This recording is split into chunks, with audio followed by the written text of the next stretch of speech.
Hola doctores, ¿cómo están? Espero que estén muy bien. Bueno, en esta ocasión vamos a seguir con la segunda parte del simulador de cirugía general para todos ustedes. Espero que la primera parte haya sido de su agrado. Y bueno, sin más, pues vamos a seguir viendo esta parte de simuladores para todos ustedes. Bueno, recuerden, ya están en la recta final. Primero dense un aplauso porque hicieron todo lo posible por estar estudiando, noches muy largas de estudio, noches muy largas de desvelo, dejar cosas, familia, etcétera, etcétera. Agradézcanse y bueno, como un comentario, pues ya es la última parte final. Ya posteriormente, después del examen, hagan todo lo que ustedes quieran. Sin embargo, ya son los últimos días, la recta final, ¿vale? Entonces vamos a seguir con la segunda parte del simulador, en la cual nos habíamos quedado en esta pregunta. Tenemos que el tipo de estrabismo más frecuente, convergente o esotrópico. Estándar de oro utilizado en coledocolitiasis, ultrasonido abdominal, CEPRE, TAC contrastada, oral, IB o colangioresonancia magnética. ¿Cuál es? ¿Cuál es?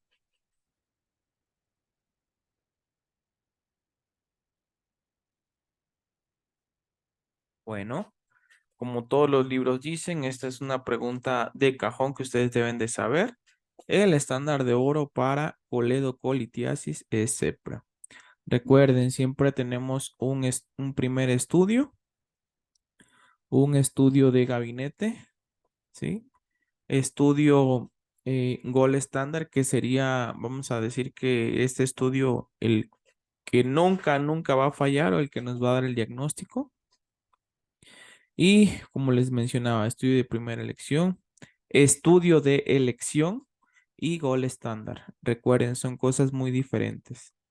El de primera elección, ese es un estudio que podemos utilizar para darnos cuenta del diagnóstico. Y el primer estudio a realizar, pues es el primer estudio que se realiza normalmente, pues son las radiografías, etcétera, etcétera. Ya estudios de elección serían como que el ultrasonido, etcétera, etcétera. Y ya estudios como elección, pues serían como la tomografía o también la resonancia magnética o en este caso la CEPRE, ¿no? Que ya van más dirigidos al estudio. Ahora, un poco de ATLS y nos dice órganos afectados en trauma abierto y en trauma cerrado de abdomen. Pueden preguntarles cuál es el primer órgano afectado en trauma abierto. ¿Cuál es? En este caso, en el trauma abierto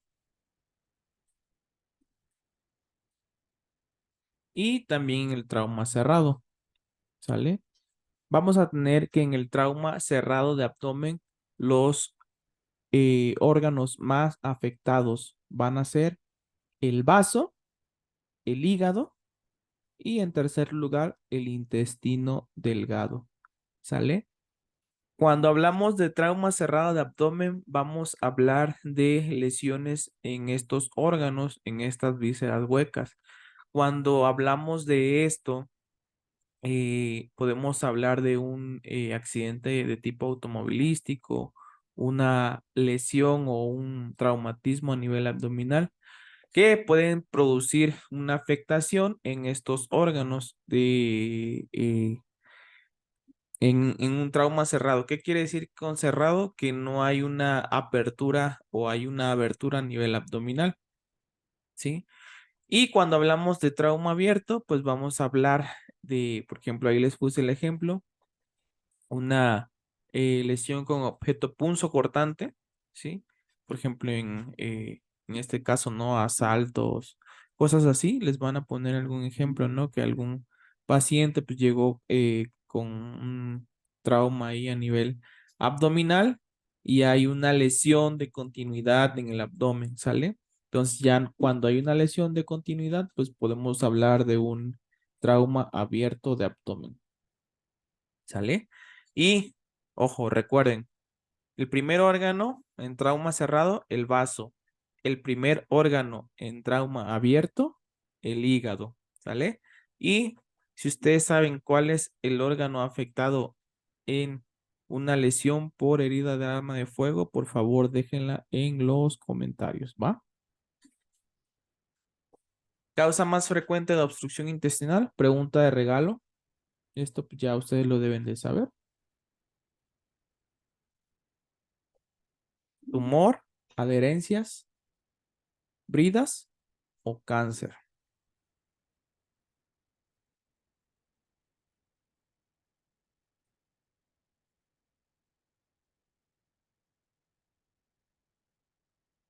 Bueno, recuerden que la causa más frecuente de obstrucción intestinal van a ser las adherencias. Muy bien, doctores. Causa principal de apendicitis aguda en adultos. Recuerden, hay una causa principal en adultos y en niños. Adenoiditis, hiperplasia linfoide, fecalito o tumor. En este caso hablamos de adultos.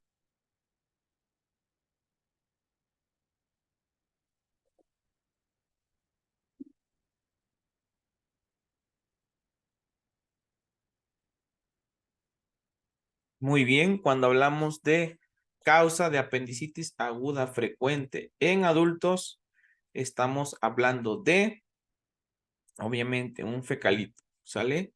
Cuando hablamos de niños, estamos hablando de una hiperplasia linfoide, ¿sale? Es la causa más frecuente. Gol estándar para diagnosticar apendicitis aguda en el embarazo. Clínica, radiografía de abdomen, TAC de abdomen o resonancia magnética de abdomen. Recuerden lo que ya les mencioné acerca de gol estándar o estándar de oro.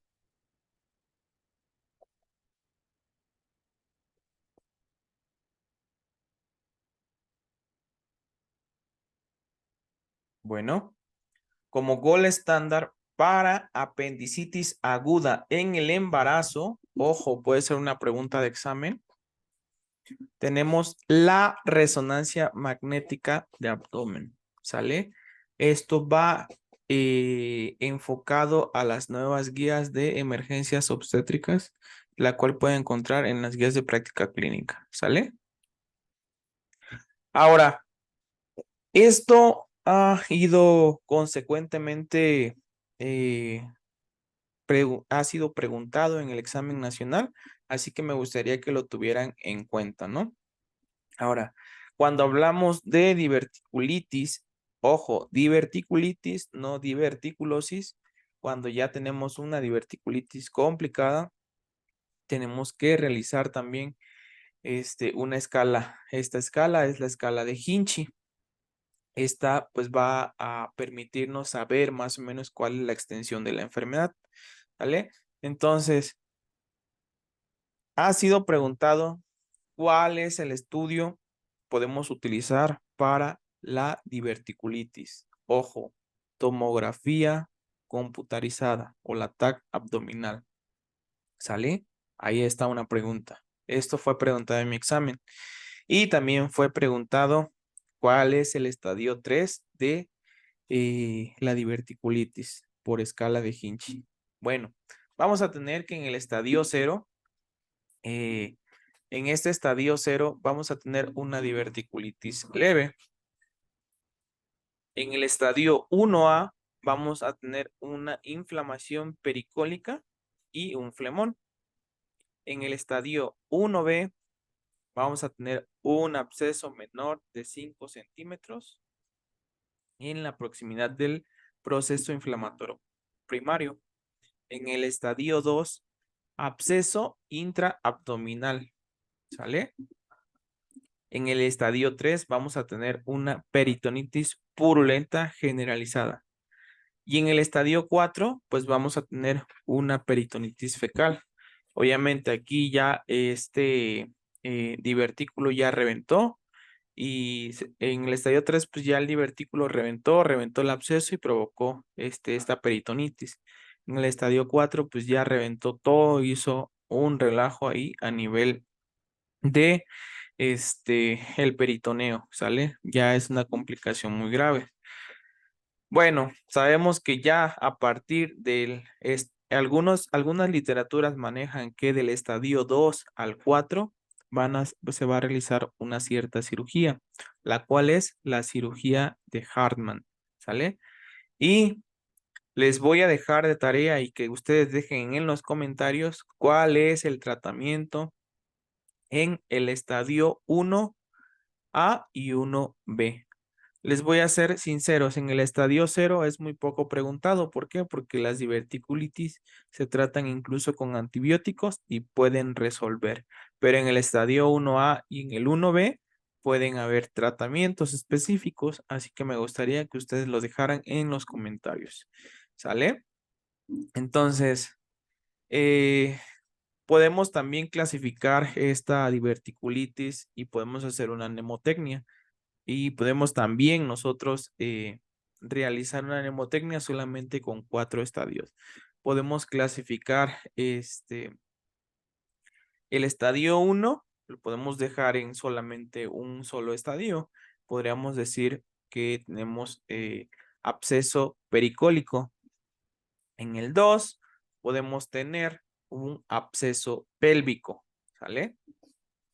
También podemos clasificar absceso pélvico o intraabdominal, pero bueno, se clasifica más en pélvico para que ustedes lo recuerden, ¿sale? Entonces, en el 1, pericólico, en el 2, pélvico, en el 3, peritonitis purulenta y en el 4, peritonitis fecal, ¿sale? Entonces, tenemos las 4 P's de la clasificación de diverticulitis. Espero que les sea de ayuda para que se aprendan más rápido esta clasificación que es preguntada en el examen, ¿sale? Incluso este post-it, ¿sale? Si pueden, impriman esta clasificación y tenganla ahí enfrente, apréndansela porque se va a ser muy preguntado. Y recuerden dejar en los comentarios cuáles son los tratamientos en el otro estadio. Principal factor de riesgo para el desarrollo de úlceras pépticas. Bueno, es una pregunta muy regalada, por lo cual nos vamos a ir un poco más rápido. Entonces, se ha visto que la infección por Helicobacter pylori va a ser el principal factor de riesgo, principal, ojo, incluso esto es para la vida, para el desarrollo de úlcera péptica, la infección por Helicobacter.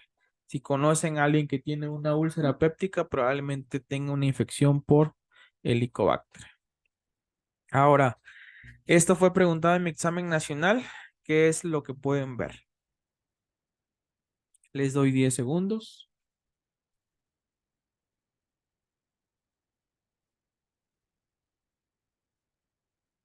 Listo. Entonces, es una torsión del colon en asa cerrada. Sitio más frecuente, sigmoides y ciego. Tratamiento, distorsión o descompresión mediante sigmoidoscopía. ¿De qué estamos hablando? De un vólvulo. ¿Sale? De un vólvulo. Entonces, este vólvulo es una imagen característica que les puede venir en el examen nacional, así como me vino a mí. Esta imagen es en grano de café para que ustedes la recuerden.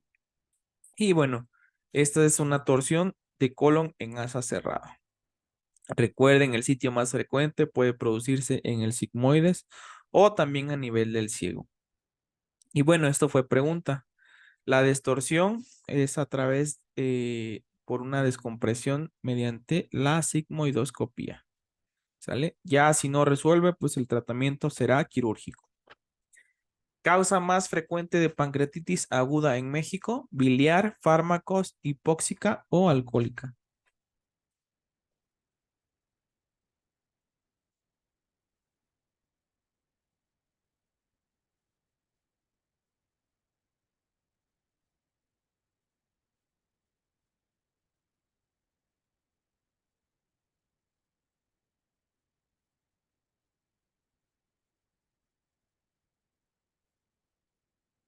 Y recuerden, la causa más frecuente de pancreatitis aguda en México E incluso yo creo que en todos los lugares pues va a ser una pancreatitis de origen biliar, ¿sale? Para que lo tengan en cuenta. La segunda pues podría ser por alcoholismo. Muy raro que se vean, yo al menos nunca en mi vida he visto una pancreatitis secundaria a alcohol, pero pues está escrito en la literatura también como una causa muy frecuente. Ahora, cuando tenemos una pancreatitis de tipo hemorrágica, ¿sí? Vamos a tener estos signos. El signo de Cullen, el cual es una equimosis periumbilical. El signo de Gray Turner, que es una equimosis a nivel de los flancos y la región lumbar, ¿sale? O también podemos tener el signo de Fox. ¿Cuál es este signo de Fox? Pues es una equimosis en el ligamento inguinal. O sea, aquí a nivel inguinal, pues podemos tener una equimosis. Este signo es muy raro, pero también se puede presentar, que es el signo de Bryan, ¿sale? Entonces, este ya se caracteriza por una rotura de aneurisma aórtico abdominal o lesión hepática, pero no se presenta mucho en la pancreatitis de tipo hemorrágica, que tiene un pronóstico muy grave. Más sin embargo, pues los tres signos sí son signos que pueden llegar a presentarse y son signos preguntados en el examen nacional. Ojo, chicos. Entonces, principal composición de los líquidos de la vía biliar: ácido úrico, grasa, colesterol o mixtos.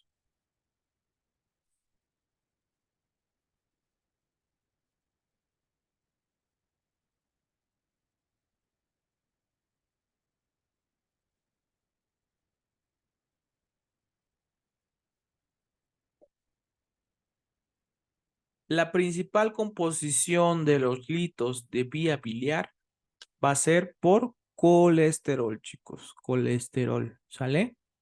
Pregunta regalada para todos ustedes, pero fue preguntada en el examen nacional.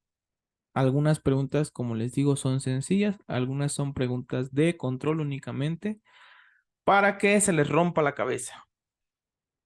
Ahora, dato ENAR, perdón ahí, vamos a diferenciar entre las patologías de la vía biliar. ¿Sale? Entonces tenemos que la colelitiasis solamente va a ser la presencia de litos en la vesícula biliar, la cual va a ser asintomática. Vamos a tener otra entidad que es el cólico biliar, que es el dolor en hipocondrio derecho, inicia una hora después de la ingesta de comida copiosa o con la ingesta de colecistoquinéticos, dura de 20 minutos a 4 horas, ¿sale? Esta es la característica. Es el dolor característico, pero la diferencia de este cólico biliar es que remite. ¿Y con qué remite? Con diclofenaco, ¿sale? Cuando tenemos una colecistitis aguda o una colecistitis crónica litiásica agudizada, la característica es lo mismo, solamente que en esta entidad, ¿sí? Dura más de 24 horas y el dolor no remite, no remite. Esta es la característica entre el cólico biliar y la colecistitis aguda. No remite el dolor sin uso de medicamentos. El paciente se está quejando de dolor. El estudio inicial para estos pacientes va a ser el ultrasonido abdominal y de vías biliares. El estudio de elección va a ser una CEPRE por resonancia magnética y el estándar de oro clasificado va a ser una CEPRE, ¿sale? Para que lo tomen en cuenta. Obviamente no vamos a utilizar el estándar de oro en una colelitiasis, cuando solamente el estudio inicial podemos utilizar el ultrasonido. ¿Sale? Vamos a hablar también de la coledocolitiasis. La coledocolitiasis, pues simplemente es una obstrucción del colédoco, la cual va a producir un aumento o vaya, una obstrucción ahí a nivel de la vía biliar, la cual va a producir que las bilirrubinas no se excreten de una manera adecuada y el paciente se pueda caracterizar por un cuadro clínico característico de colecistitis más ictericia, ¿sale? Aquí sí tenemos como estándar de oro la CEPRE, ¿sale? Para que no tengan dudas. Y ahora nada más como dato, no sé si lo puse más adelante, no recuerdo. La colangitis es la clínica de una colecistitis más fiebre, ¿sale? Fiebre. Además, tenemos otros datos característicos que es la triada de Charcot y la pentada de Reynolds. Por favor, dejen en los comentarios cuál es cada una de estas triadas.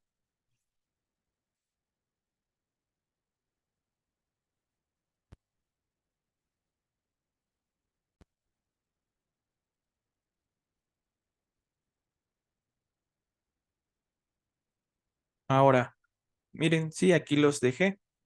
Y les hago el favor otra vez que la colangitis es una obstrucción del conducto biliar secundaria a, perdón, las bacterias que podemos encontrar. La obstrucción es por un lito y esta obstrucción también puede sobreinfectarse. ¿Cuáles son las bacterias más encontradas?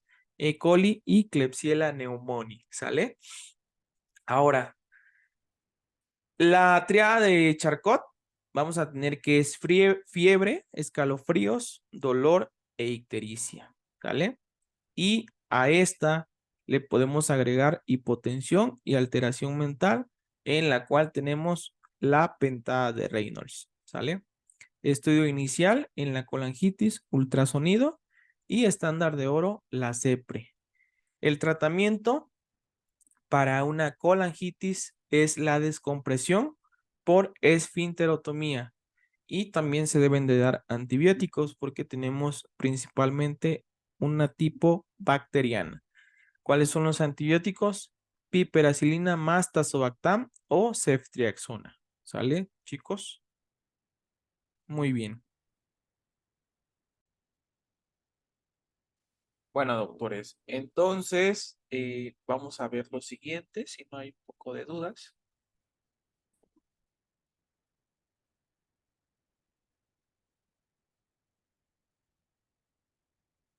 Ahora, es el momento ideal para colecistectomía laparoscópica en una paciente embarazada con colecistitis aguda que no responde a tratamiento farmacológico. Primer trimestre, segundo, tercer trimestre o continúa con tratamiento conservador. Pregunta con alto nivel de dificultad, que es una pregunta muy específica. Ahora, es una de las nuevas guías que podemos ver de las guías de práctica clínica. ¿Qué son las emergencias obstétricas en el contexto de la paciente embarazada? ¿Va? Entonces nos menciona esta guía que cuando una paciente tiene una colecistitis aguda que no responde a tratamiento farmacológico, lo ideal es hacer una colecistectomía laparoscópica en el segundo trimestre. ¿Sale? Tratamiento de elección en pacientes con fístula anal. Cetón, fistulectomía, fistulotomía o derivación endoanal.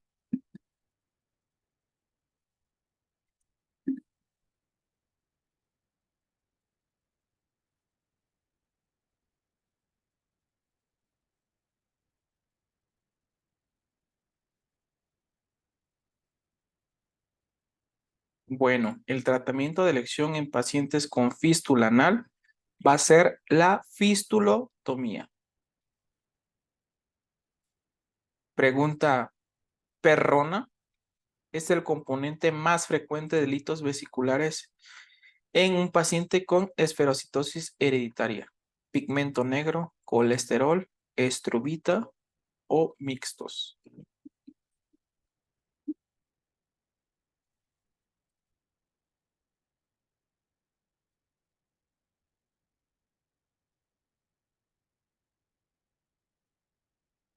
Ojo, en los pacientes con esferosis hereditaria, el pigmento negro va a ser el componente más frecuente de sus litos vesiculares. Es una de las características de esta patología que puede provocar litiasis a nivel vesicular. ¿Vale? Entonces, pues es una pregunta un poco con un alto nivel de dificultad, así que no se esmeren, ¿sale? Tratamiento invasivo que se considera de elección en absceso hepático amebiano. Nitazoxanida, metronidazol, enema evacuante hepático o drenaje percutáneo.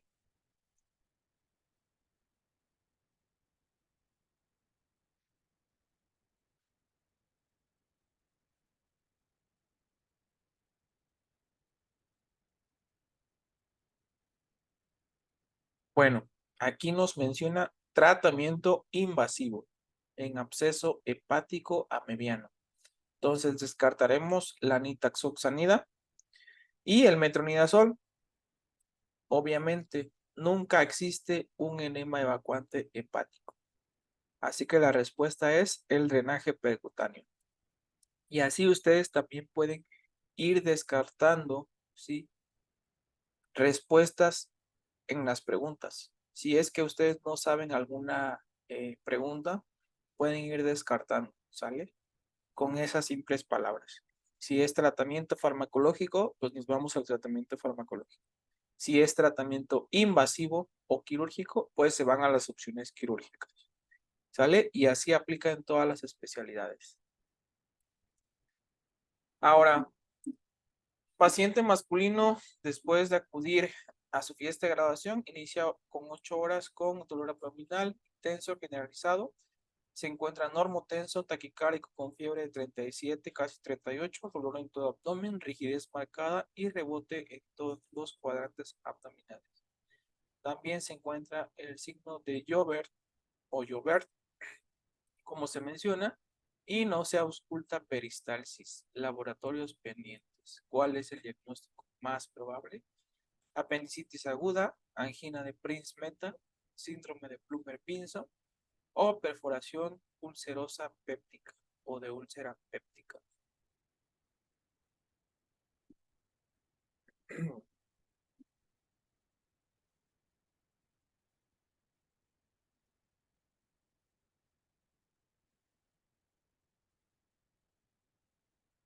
Bueno, quizás no vaya tanto con relación al caso clínico o la historia de este caso clínico, pero sí los datos característicos, dolor abdominal, pues tenemos dolor abdominal casi o datos de abdomen agudo, ¿no? Taquicárdico, fiebre de 39, dolor en todo el abdomen, rigidez marcada y rebote en todos los cuadrantes abdominales. Ojo, signo de Joubert, ¿sí? ¿Cuál es este signo? Este se presenta en la radiografía, no se las puse en la radiografía porque quiero que también en algunos exámenes solamente les mencionan los signos característicos y no les enseñan imágenes, así que también váyanse familiarizando con eso, o simplemente por errores del examen no se puede ver la radiografía o es una radiografía equivocada, entonces váyanse con el caso clínico, ¿sale?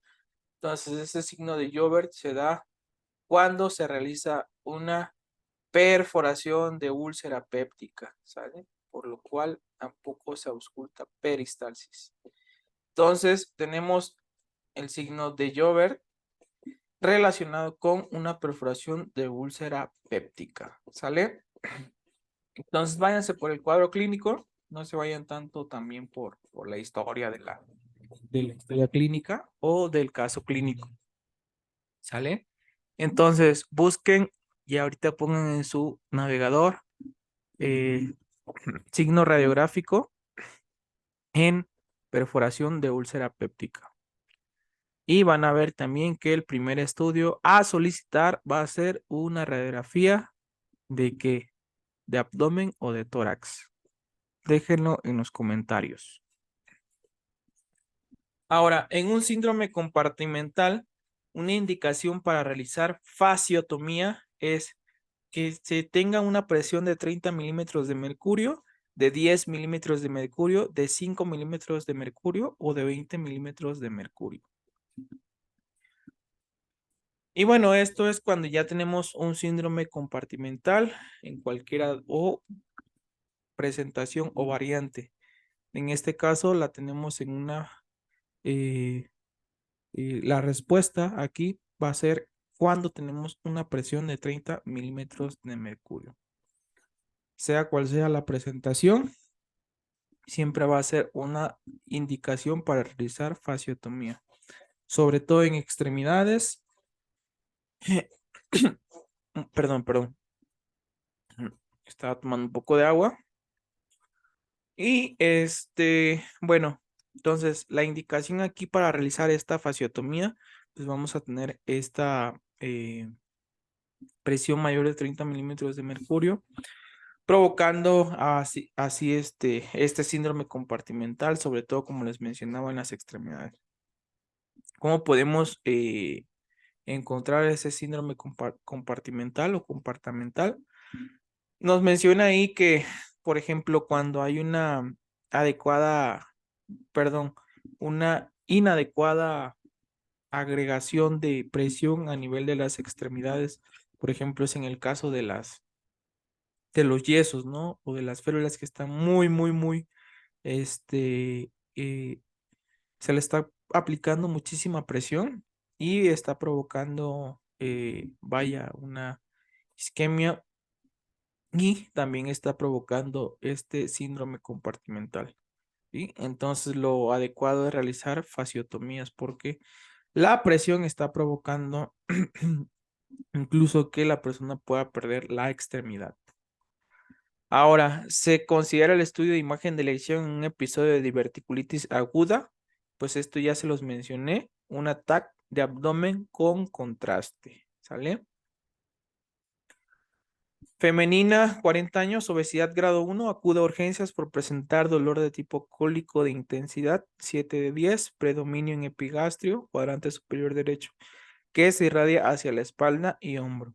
Ojo, cuadro clínico específico de esta enfermedad. La paciente refiere ingesta de comida copiosa. Posterior a 45 minutos, inició el dolor y aumentó considerablemente. Esta acude con médico que administra analgésico que menciona haberla tranquilizado 16 horas después. ¿De qué estamos hablando? Déjenlo en comentarios. Se realizó ultrasonido que reporta múltiples litos en cavidad vesicular más una pared de 4 milímetros. ¿Cuál es el componente más frecuente de los litos a nivel de vesícula? Calcio, estrubita, colesterol o mixtos. Ojo, ya habíamos dicho, vemos un cuadro clínico muy sugestivo ¿de qué? De cólico biliar, ¿no? ¿Por qué? Porque le pusieron analgésico y este calmó el dolor, ¿sí? Cuando no se calma, pues ya estamos hablando de colecistitis aguda. Entonces, el componente más frecuente de estos litos va a ser colesterol. ¿Cuál es el analgésico que se administró? Exacto, diclofenaco. Ahora, mujer de 22 años de edad acude al servicio de urgencias por presentar dolor cólico a nivel de fosa ilíaca derecha, náusea y vómito, con signos de irritación peritoneal, además de anorexia. ¿Cuál es el siguiente paso a realizar? TAC de abdomen, realizar prueba de embarazo, apendicectomía o realizar ultrasonido abdominal. Ojo, si esta pregunta viene en su examen nacional, en cualquiera de las presentaciones que ustedes tengan, ¿sí? Les va a causar mucha confusión. ¿Por qué? Porque se pueden ir y ustedes pueden decir, esta paciente está presentando una apendicitis, lo que probablemente ustedes estén pensando, ¿no? Ojo, pero esta paciente puede tener cualquier cosa. ¿Y por qué les digo cualquier cosa? Simplemente por el hecho de ser mujer, ¿sí? Y bueno, aquí vamos otra vez con esas especificaciones. La mujer es una persona complicada, ¿sale? Tanto así que la nueva guía obstétrica y también las guías anteriores de acuerdo a abdomen agudo mencionan específicamente en toda mujer con cuadro clínico de abdomen agudo, sea cual sea la causa que estés pensando, primero, lo primero que debes de realizar, ¿qué creen? Prueba de embarazo para descartar embarazo y así un embarazo ectópico. ¿Sale? Perdón. Entonces, tenemos que descartar embarazo. Si la prueba sale negativa, ahora sí nos vamos con la patología con la que estemos pensando. ¿Sale? ¿Por qué? Porque esto puede ser incluso causa de demanda a nivel médico legal. Entonces, recuerden, cuando tengan una mujer en edad fértil con cuadro clínico de abdomen agudo, ¿qué es lo primero que tienen que realizar? Prueba inmunológica de embarazo. Si ustedes no están de acuerdo, vayan y búsquenlo en la guía de práctica clínica. ¿Sale? Ahora, niño 12 años, antecedente de enfermedad respiratoria viral hace una semana, es traído por su madre por presentar actualmente aumento de volumen, dolor y enrojecimiento a nivel escrotal. Esta disminuye al elevar el testículo. ¿Cuál es el diagnóstico más probable? Varicocele, torsión testicular, criptorquidia o orquiepididimitis. Pregunta de examen nacional.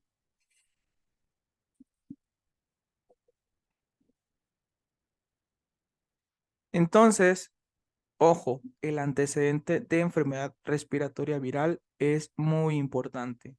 ¿A qué enfermedad se asocia este cuadro clínico? Por favor, bueno, ¿a qué enfermedad respiratoria, perdón, se asocia este cuadro clínico? Por favor, déjenlo en comentarios. Y obviamente estamos hablando de un aumento de volumen, dolor y enrojecimiento, ¿sale? Esta disminuye al elevar el testículo. ¿Cuál es esta prueba? También, por favor, déjenla en comentarios. ¿Ni de qué estamos hablando? Obviamente, vamos a descartar el diagnóstico de varicocele. Vamos a descartar el diagnóstico de torsión testicular simplemente por la última maniobra. Vamos a descartar el diagnóstico de criptorquidia. ¿Por qué? Porque el paciente ya tiene los testículos descendidos, ya los presenta hasta abajo. No te menciona que tiene algún testículo acá arriba a nivel abdominal, obviamente. Así vamos a ir descartando, ¿no? Pues el varicocele, no les mencioné, pero se presenta ahí el paciente con la presencia de venas varicosas a nivel testicular, lo cual nunca se menciona, ¿sale? La torsión testicular, pues como les digo, ese signo muy característico a nivel testicular que se menciona al final del cuadro clínico. Y pues como ya les mencioné, ¿no? Estamos hablando de una criptorquidia, orquiepididimitis, ¿sale? Esta orquiepididimitis está relacionada a una enfermedad respiratoria viral. Pregunta de examen nacional, ¿cuál es esa enfermedad? Y el agente, la familia, fue preguntada en el examen nacional. Por favor, déjenla en comentarios. No se los voy a perdonar si no lo ponen. Ahora, 35 años con antecedente de múltiples cirugías por complicación de hernia abdominal y apendicitis en el pasado. Ingresa a urgencias por presentar dolor abdominal, constipación, vómitos de contenido intestinal, además con presencia de distensión abdominal desde hace 6 horas. A la exploración física no hay datos de inflamación sistémica, abdomen timpánico o globoso, no rebote ni rigidez, ruidos peristálticos aumentados. Medida inicial en este paciente a instaurar. Ojo, como les digo en el examen, característicamente no hay preguntas que siempre vayan a venir de acuerdo al sistema, ¿no? ¿A qué me refiero? Que no siempre van a venir las preguntas con el diagnóstico, así que ustedes tienen que saberlo, por eso tienen que ustedes reconocer que este es un cuadro de oclusión intestinal, ¿sale? ¿Y cuál va a ser la primera medida a realizar? La sonda nasogástrica. Si con la sonda nasogástrica no revierte este cuadro clínico, que casi en la mayoría de las ocasiones revierte solamente con la aplicación de sonda nasogástrica, posteriormente nos vamos al tratamiento quirúrgico. Estudio de elección para apendicitis en el embarazo, ultrasonido, TAC helicoidal, TAC o resonancia magnética.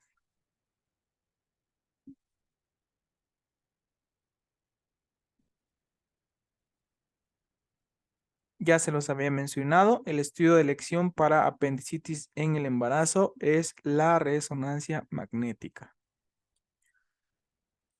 Ahora, un poco de ATLS, tratamiento para la bradicardia sinusal, esmolol, atropina, norepinefrina o la efedrina.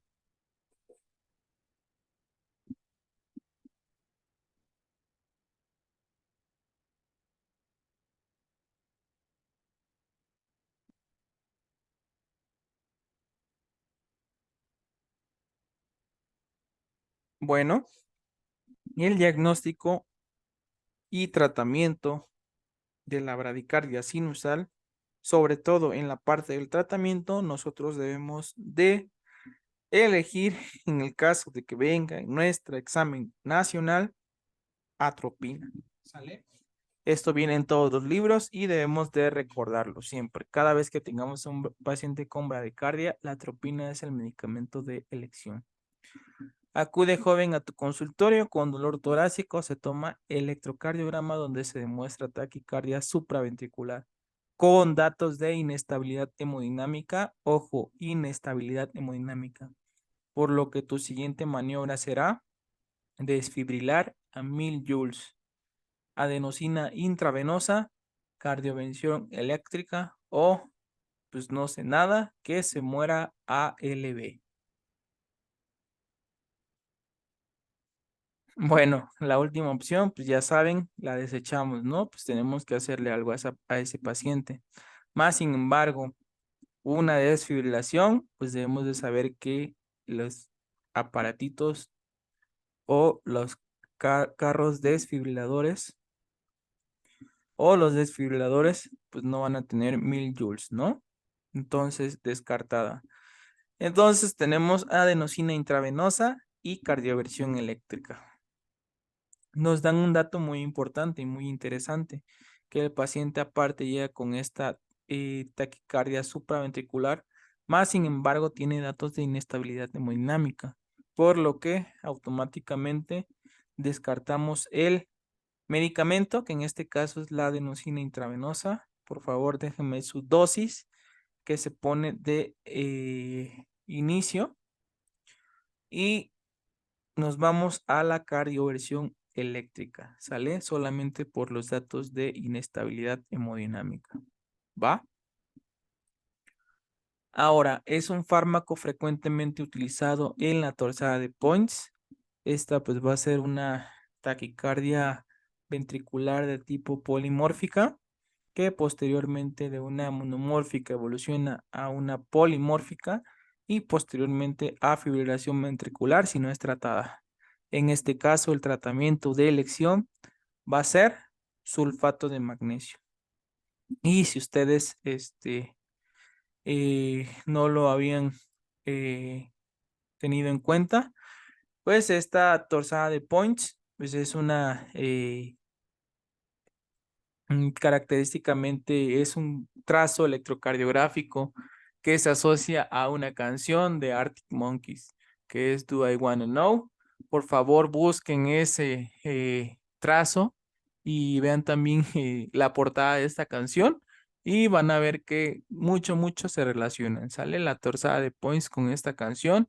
ha sido como que muy características, una característica asociación y pues el tratamiento no lo olviden, sulfato de magnesio.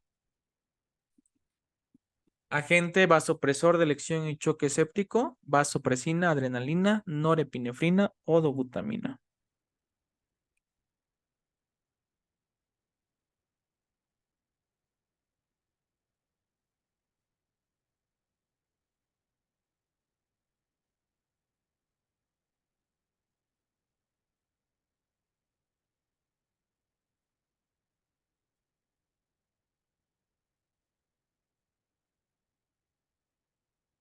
Bueno, entonces debemos recordar que de acuerdo a las nuevas guías y sobre todo de acuerdo a la experiencia que se ha utilizado con choque séptico, vamos a tener que la norepinefrina va a ser el medicamento de elección como vasopresor en el choque séptico.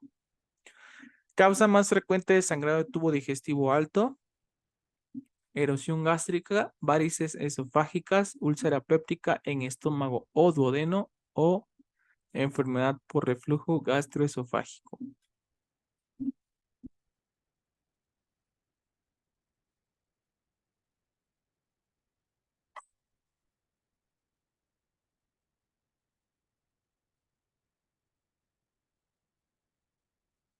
Bueno, entonces, pregunta muy fácil y nos dice la causa más frecuente de sangrado de tubo digestivo alto, pues vamos a tener que la úlcera péptica, ¿no? En estómago o duodeno. Muchos factores de riesgo para sangrado, pero sobre todo los AINES se relacionan a sangrado de estas úlceras pépticas. Causa más común de SDRA, choque hipovolémico, choque cardiogénico, choque séptico o choque neurogénico.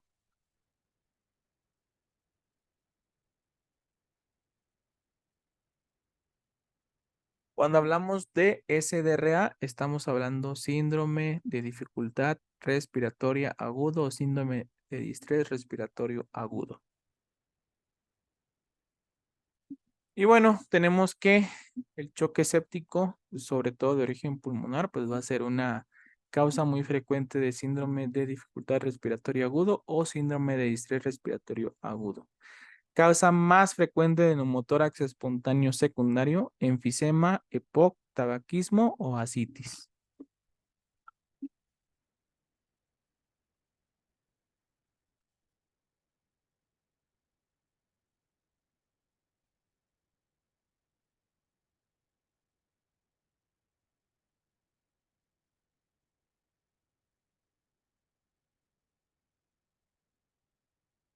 Y bueno, tenemos que la causa más frecuente de neumotórax espontáneo secundario va a ser la enfermedad pulmonar obstructiva crónica. Causa principal de muerte por intoxicación en México, gases tóxicos, organofosforados, alquimia o drogas.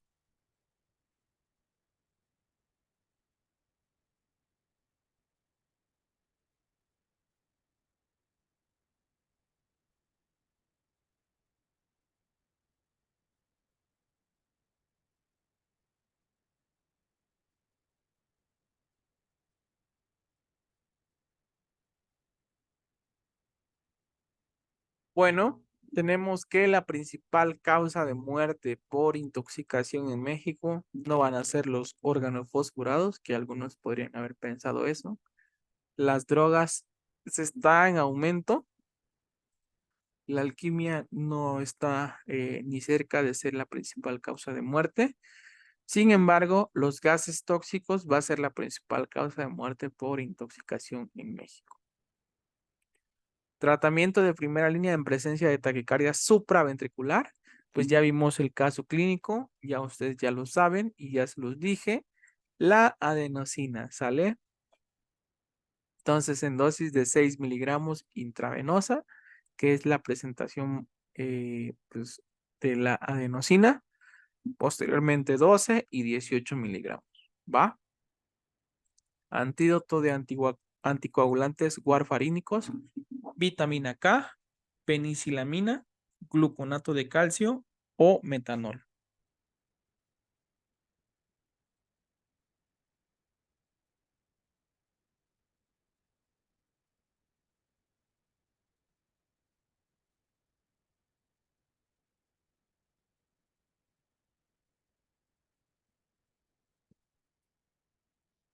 Muy bien, entonces, para realizar el antídoto en los anticoagulantes warfarínicos, nosotros debemos de pensar en la vitamina K. En esos medicamentos como la warfarina, acenocumarina, pues debemos utilizar vitamina K en caso de que haya una intoxicación por estos anticoagulantes. Y una pregunta de examen nacional, en este caso clínico les podrían poner cuáles son los factores vitamina K dependientes. Recuerden, 27.900, 2, 7, 9 y 10. ¿Sale? 2, 7, 9 y 10. Lo podemos ver también en un video anterior. Los tenemos también en preguntas. ¿Sale? Entonces, antídoto de los anticoagulantes warfarínicos, vitamina K. ¿Cuáles son los factores vitamina K dependientes? 2, 7, 9 y 10. Antídoto de los órganos fosforados, oximas, atropina, clorpropacina o carbamazepina.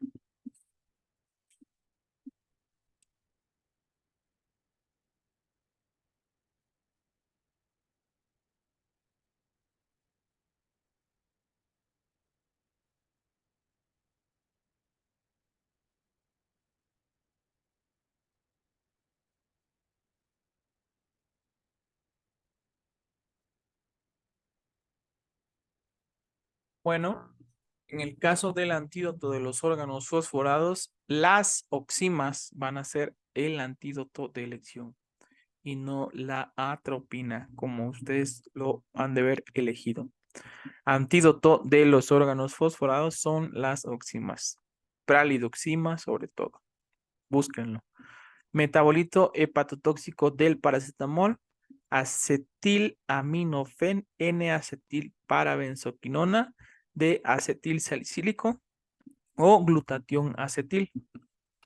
Pregunta de examen nacional.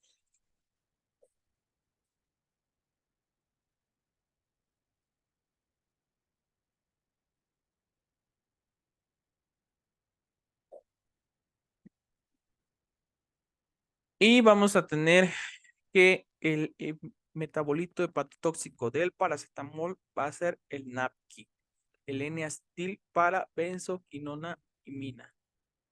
NAPQI para los compas, ¿sale? Entonces, este es el metabolito hepatotóxico del paracetamol, así como su antídoto, acetilato, N-acetilcisteína, N-acetilbenzoquinona, N-aminocisteína. ¿Cuál es el antídoto? No se confundan. El NAPQI pues tiene un nombre muy larguito, pero también se les pueden poner como NAPQI para que no se vayan a confundir. Entonces, hablamos de el metabolito tóxico. Sin embargo, el antídoto del paracetamol va a ser la N-acetilcisteína. ¿Sale? Por favor, dejen las dosis de la N-acetilcisteína y cuáles son las dosis tóxicas del paracetamol y cuál es la dosis letal del paracetamol, tanto en adultos como en niños. Antídotos de la intoxicación por raticida, sulfato de protamina, vitamina K, queratomina o INR.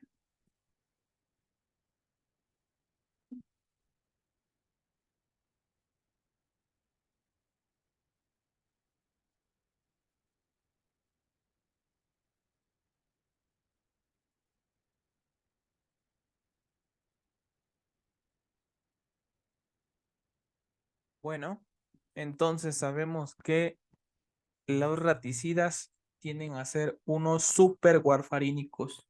Así que el antídoto de la intoxicación por raticidas van a ser por vitamina K. ¿Sale? Tómenlo en cuenta. Fármaco utilizado en el síndrome neuroléptico maligno, danazol, dantroleno, domperidona o escopolamina.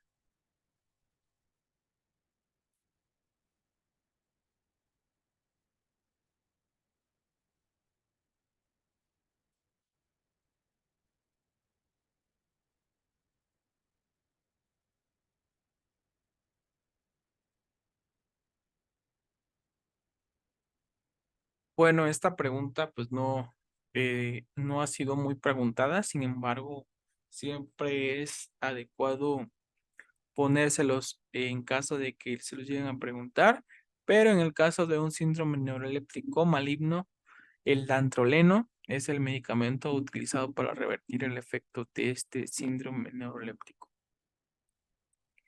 Ahora, dato ENAR, los venenos de escorpión son mezclas complejas de mucopolisacáridos, hialuronidasa, fosfolipasa, acetilcolinesterasa, serotonina, histamina y uno muy importante que son las escorpaminas.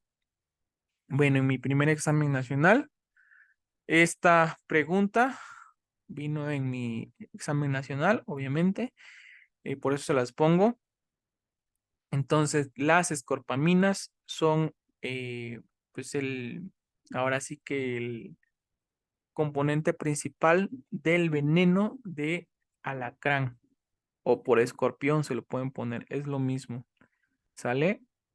Uno de los géneros más frecuentes, pues, va a ser el centruroides y el tratamiento de elección va a ser el faboterápico polivalente antialacrán, ¿sale? Eh, no hay nada más para el tratamiento de la intoxicación por veneno de escorpión o alacrán. Ahora, el abordaje y el tratamiento, pues debemos de recordar, vamos a tener 3 grados, uno leve, uno moderado, uno severo, ¿vale? Para que se nos haga más fácil, vamos a dividir a los pacientes, ¿sale? Los pacientes menores a 5 años, sin enfermedades crónico-degenerativas o adultos sanos. Y también vamos a dividir a los pacientes menores a 5 años y los pacientes con 60 años de edad o con enfermedades crónico-degenerativas, ¿sale? Estos son nuestros dos grupos, ¿sale?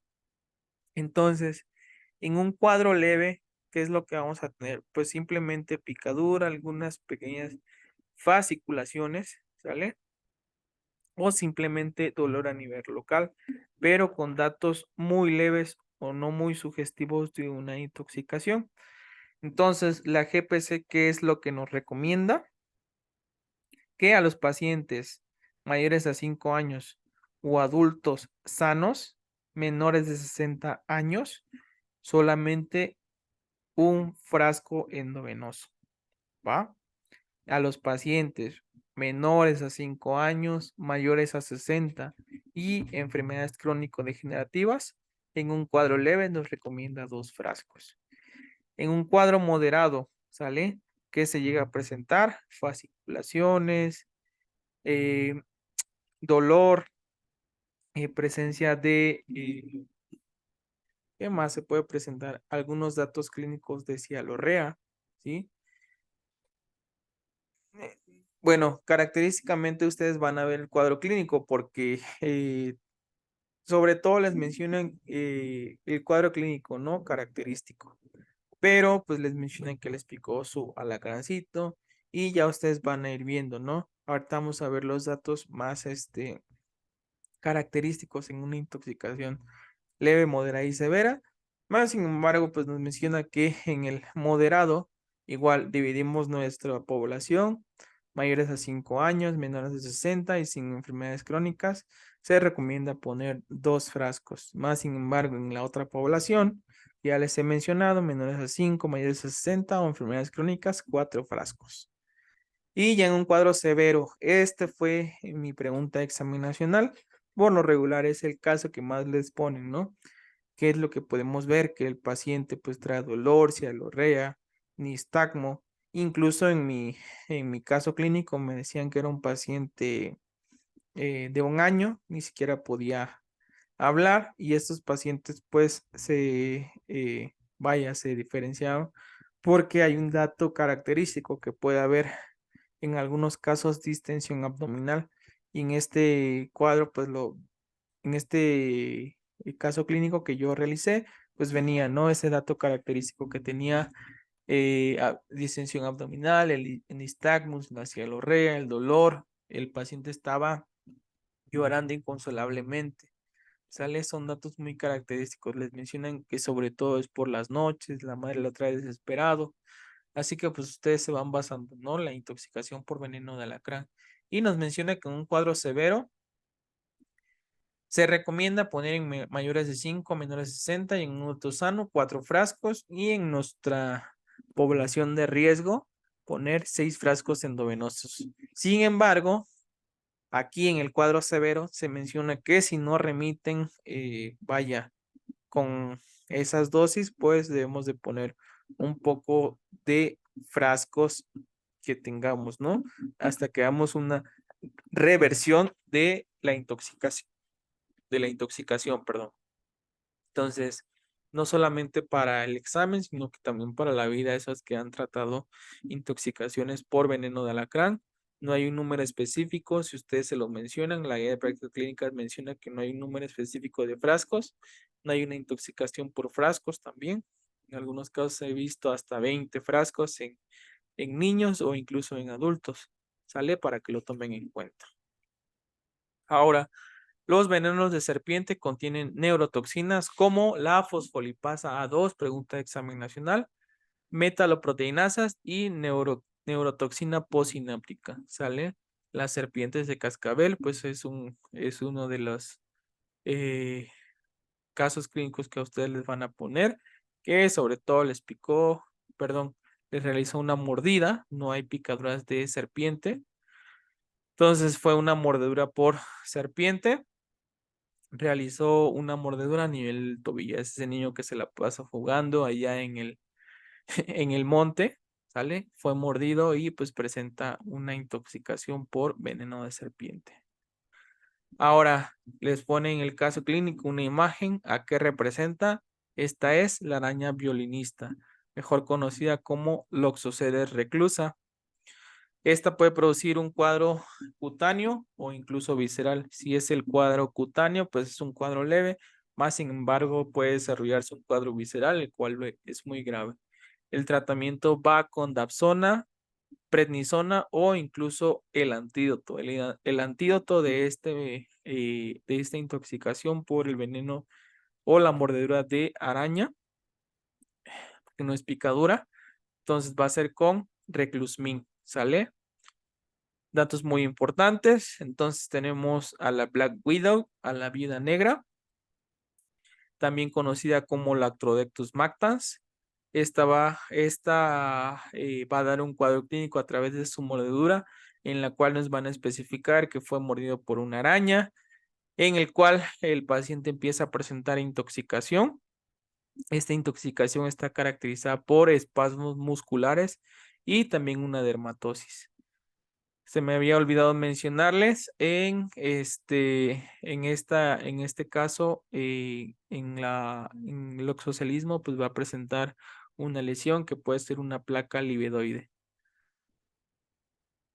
Entonces, aquí ya estábamos mencionando que la intoxicación por viuda negra, pues nosotros debemos de aplicar para su intoxicación, el tratamiento pues va a ser a través de el antídoto específico que va a ser el aracmin, ¿sale? Datos muy importantes. Arteria afectada en los hematomas epidurales va a ser la arteria anterior, la meningia media, la posterior o la meningia anterior.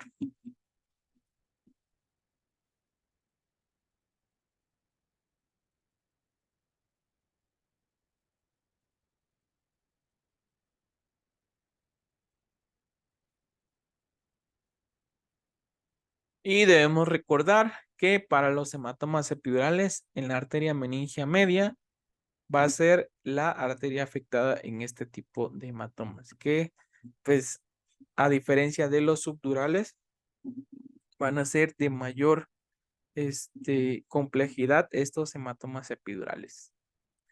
Ahora, la clasificación de las fracturas a nivel de los huesos de la cara, pues se va a clasificar a través de la clasificación de Lefort y en la cual pues, tenemos, esta ha sido preguntada, ¿sale? Mas, sin embargo, ha venido en algunos exámenes y en otros no.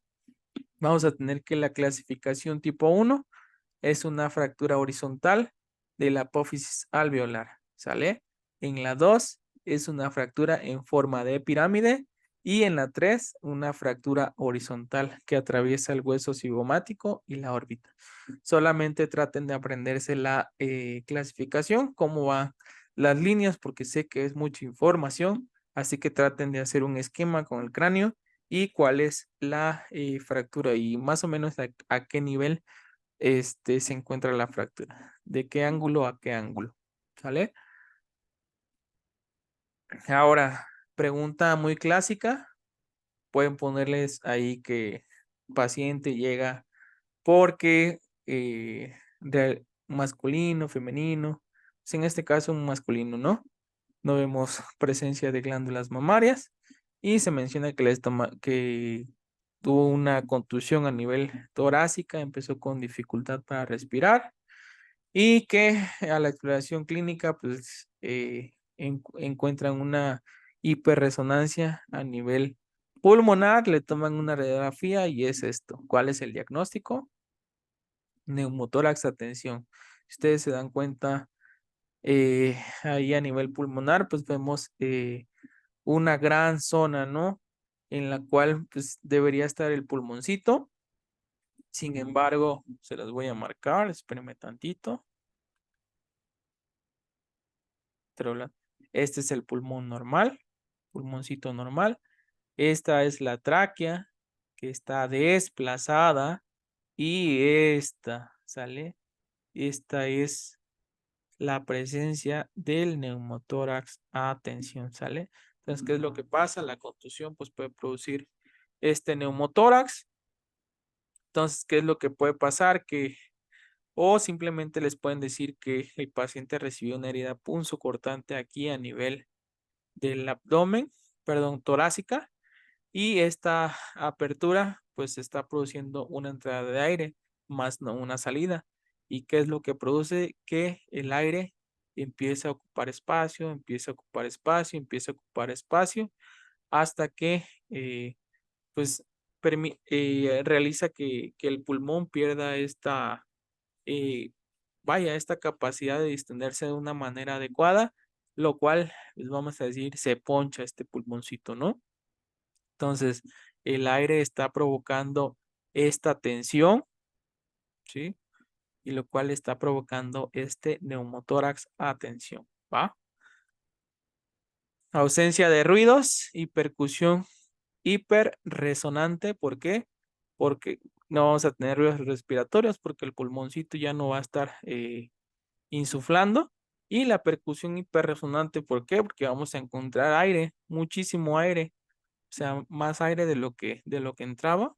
Y por eso a la percusión vamos a encontrar una hiperresonancia. El tratamiento inicial va a ser una descompresión con aguja en el espacio intercostal en la línea media axilar, ¿sale?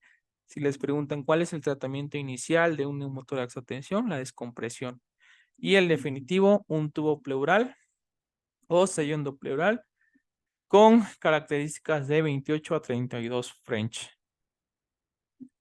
Ahora, sitio más frecuente de la sección traumática de aorta, yugular, tronco arterial, septum o a nivel del ligamento arterioso.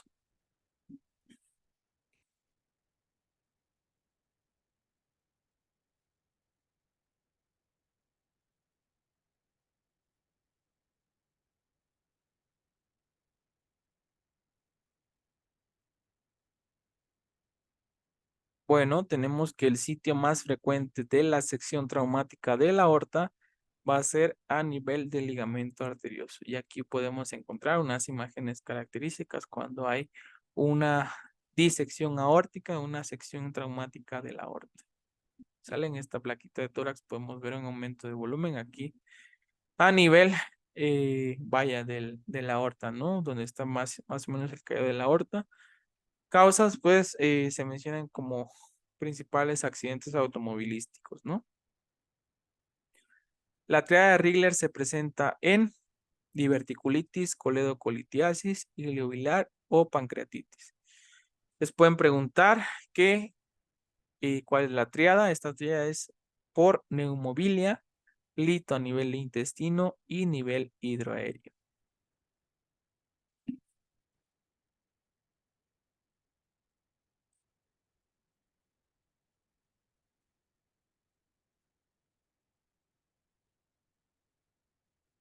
Entonces, la triada de Rigler se presenta en hilio biliar, ¿sale? El hilio biliar está caracterizado por neumobilia, lito en el intestino y un nivel hidroaéreo.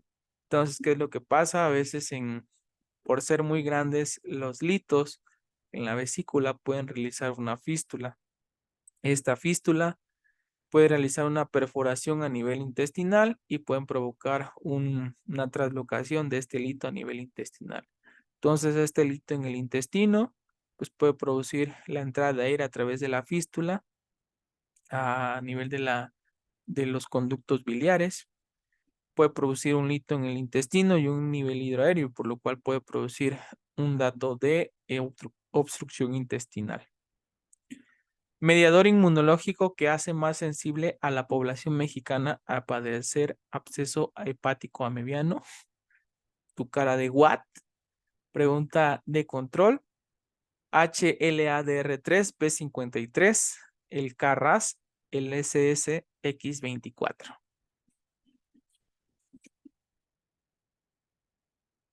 No te preocupes, trata de descartar las respuestas.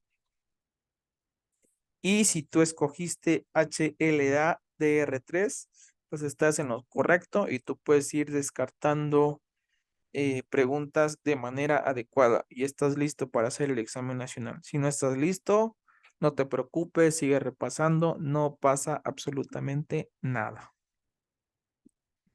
Tratamiento farmacológico de absceso hepático amebiano.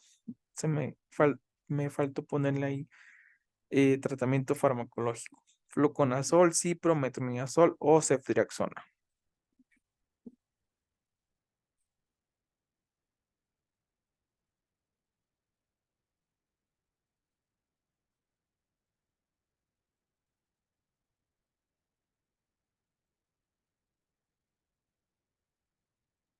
Y bueno, el tratamiento para el absceso hepático amebiano, ya sabemos de primera elección, metronidazol. Ahora, siempre han preguntado acerca de las hemorroides y eso acerca de sus grados. Pues vamos a tener 4 grados principalmente. Y eso a mí se me hacía un poco difícil porque nunca me lo mostraban, ¿no? Más sin embargo, pues cuando ya lo fui viendo, ¿no? Entonces se me hizo un poco más fácil, así que les voy a explicar de una manera adecuada. Entonces, vamos a tener pues una manera un poco muy chistosa, pero para que ustedes lo entiendan y lo comprendan, pues vamos a tener a la hemorroides como si fuera un conejo, ¿no? Y al ano como si fuera pues su cueva, por así decirlo. Entonces, cuando nosotros hablamos del grado 1, pues decimos que pues las hemorroides son internas. Así que en este caso, solamente se visualizarían a través de colonoscopía o una anoscopía directa. Entonces, en este caso vamos a tener que el conejito pues no se asoma de su cueva, no sale, ¿sale? Va a estar adentro de su cueva, en este caso pues el intestino, ¿no? Pues en su sección terminal. En el grado 2, pues vamos a tener que esta, pues sí, ¿no? O sea, esta hemorroides, eh, esta hemorroides pues se va a prolapsar y va a salir de el ano, ¿sí? Va a salir a través del orificio anal. Más sin embargo, esta se reduce o regresa de una manera, eh, se reduce o regresa así solita, sin necesidad de que el paciente la reduzca, ¿sale? Entonces, en este grado 2 pues vamos a decir que el conejito sale de su cueva y solamente saluda y se vuelve a meter, ¿sale? Entonces, una manera muy chistosa, ¿no? De aprenderlo. En el grado 3, pues vamos a ver que estas hemorroides van a protruir de el ano, ¿sí? Y la característica principal es que los pacientes o la persona tiene que reducir la hemorroide, tiene que meterla otra vez a nivel anal. Se puede reducir, ¿sale? Se puede reducir. Entonces, aquí poniéndolo a nuestro ejemplo, vamos a tener que este conejito va a salir a través de su cueva, pero pues la persona va a volver a meterlo a su cueva, ¿sale? Tiene que meterlo. En este caso, hablando de la reducción. Y pues en el grado 4 vamos a tener a este paciente con hemorroides, las cuales van a protruir de el ano. Más sin embargo, pues estos pacientes no pueden reducir o no son reductibles estas hemorroides. O sea, ¿qué quiere decir eso? Que las hemorroides pues van a estar por fuera del ano y pues estas hemorroides este, no van a poder reducirse de manera manual. ¿Qué quiere decir? Que el conejito sale de su cueva, pero ya, no sé, por alguna situación, pues ya esta cueva se cerró y no puede regresar, ¿sale? Entonces, espero que lo entiendan así de una manera adecuada. En el grado 1 no se asoma. En el grado 2 se asoma y saluda. En el grado 3 se asoma y el paciente vuelve a meterlo a su cueva. Y en el grado 4 pues ya se queda fuera de su cueva y no puede volver a entrar. ¿Sale? En el grado 4 pues puede haber complicaciones como es la trombosis de esta hemorroides, la cual pues necesitan cirugía. ¿Sale? En el grado 1, en el grado 2, pues pueden poner las bandas. En el grado 3 y en el grado 4, lo de elección es la hemorroidectomía.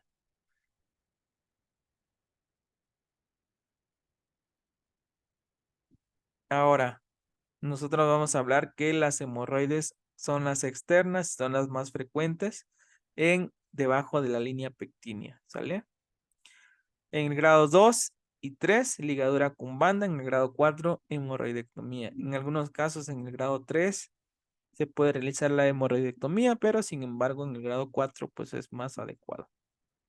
La característica es que los pacientes tengan dolor, tumoración, prurito anal y presencia de sangrado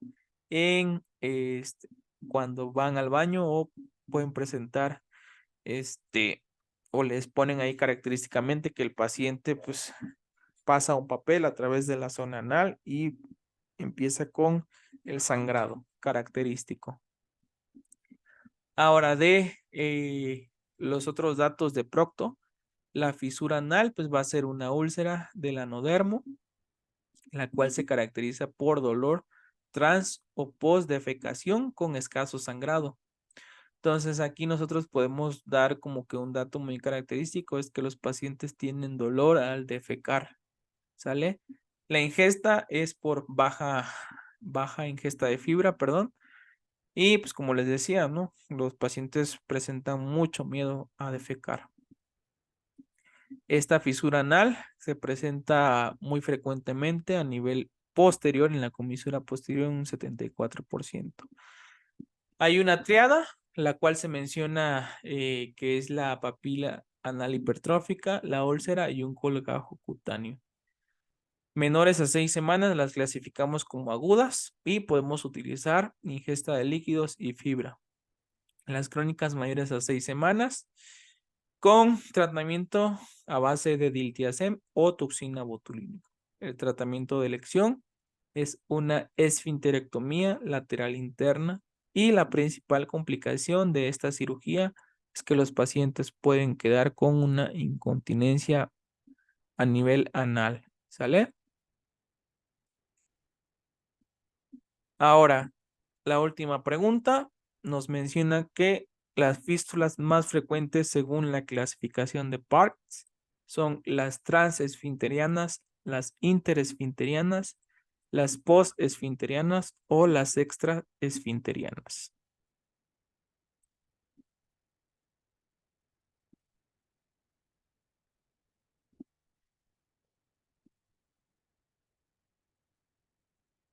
Y bueno, tenemos que a través de la clasificación de la fístula anal, la más frecuente según la clasificación de Park va a ser la fístula interesfinteriana, ¿va?